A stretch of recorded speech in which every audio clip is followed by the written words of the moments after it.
లోపల కాదు, అసెంబ్లీ బయట.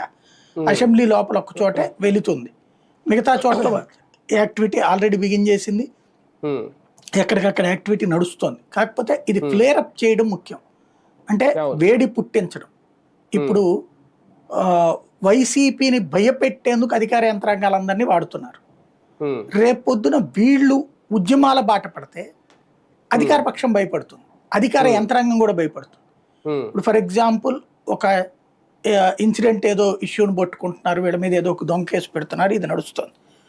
ఇప్పుడు వీళ్ళు గనక మొత్తం కార్యవర్గం అంతా సెట్ అయిపోయి పిలిస్తే ఒక 1000 మంది వచ్చారనుకోండి, ఈ 1000 మందిని పట్టుకెళ్ళి ఒక తప్పుడు కేసు జరిగి పెట్టిన చోట వెళ్ళి ధర్నా కూర్చున్నారనుకోండి, ఏమవుతుంది? ఫస్ట్ అధికారి కంగారు పడతాడు, ఎందుకు వచ్చిన పెంట మనకి.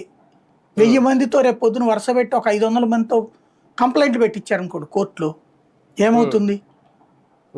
అంటే ప్రైవేట్ కేసులు వేసారనుకోండి 100 మందితో, ఏమవుతుంది? ప్రైవేట్ కేసులు వేస్తే అధికారులు గిలగిలాడతారు. కాబట్టి ఒక సంస్థాగత నిర్మాణము ప్లస్ పోరాట పటిమ ముఖ్యం. ఈ పోరాట పటిమకు వ్యూహాలు అనేటటువంటిది రోజుల వారీగా ఉంటాయి. అందులో ఎవరి దమ్మెంతో కూడా తెలుస్తుంది.